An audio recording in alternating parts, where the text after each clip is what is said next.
അടിപൊളി ബിരിയാണി, ഉഗ്ര ബിരിയാണിയാണ് കേട്ടോ, അതിനകത്തൊരു സംശയമില്ല. നിങ്ങൾക്ക് തീർച്ചയായിട്ടും ഇഷ്ടപ്പെടും. അപ്പോൾ ഈ ഒരു ഉച്ച സമയത്ത് നല്ല ചിക്കൻ ബിരിയാണി നോക്കുവാണെങ്കിൽ ഞാൻ നിങ്ങൾക്കായിട്ട് സജസ്റ്റ് ചെയ്യുന്ന ഒരു കടയാണ് കേട്ടോ.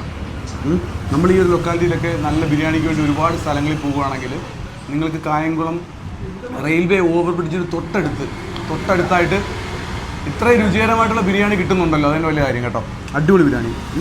അതിൻ്റെ ഒരു പ്രത്യേകത എന്ന് പറയുമ്പോൾ അത് ചെയ്തിരിക്കുന്ന രീതിയാണ്. കല്യാണ വീട്ടിൽ എങ്ങനെയാണോ ബിരിയാണി ചെയ്യുന്നത്, നമ്മൾ കല്യാണ വീട്ടിലൊക്കെ പോയി കഴിക്കത്തില്ലേ, ആ ഒരു ടേസ്റ്റ് തന്നെയാണ് കേട്ടോ ബിരിയാണിക്ക്.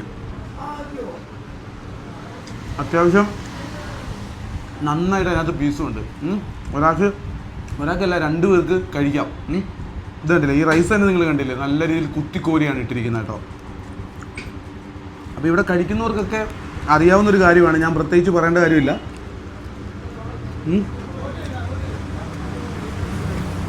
നല്ല ഉഗ്രം ബിരിയാണി. ഇത് കഴിച്ചു കഴിഞ്ഞാൽ തീർച്ചയായിട്ടും നിങ്ങൾക്ക് ഇഷ്ടപ്പെടുമെന്ന് എനിക്ക് ഉറപ്പാണ്. കാരണം ഈ കാറ്ററിംഗ് വർക്കും കാര്യങ്ങളൊക്കെ ചെയ്യുന്ന ആൾ, ഇത്രയും വർഷത്തെ എക്സ്പീരിയൻസുമായിട്ട് മുന്നോട്ട് പോകുന്ന ഒരാൾ ഒരു ബിരിയാണി വെച്ചിട്ട് നാട്ടിലൊരു സംരംഭം തുടങ്ങി. അപ്പോൾ ആ സംരംഭം തീർച്ചയായിട്ടും വിജയത്തിലേക്ക് പോകത്തുള്ളൂ. കാരണം ചെയ്യേണ്ട ആ രീതിയിൽ തന്നെ നല്ല രീതിയിൽ തന്നെയാണ് ബിരിയാണി ചെയ്തിരിക്കുന്നത്. ഇരുന്ന് കഴിക്കാനായിട്ടുള്ള സെറ്റപ്പ് ഉണ്ട്, കുറച്ച് പേർക്ക് 3 ടേബിൾ ഇട്ടിട്ടുണ്ട്. എന്നാലും കൂടുതലും പാഴ്സലായിരിക്കും പോകുന്നത് കേട്ടോ.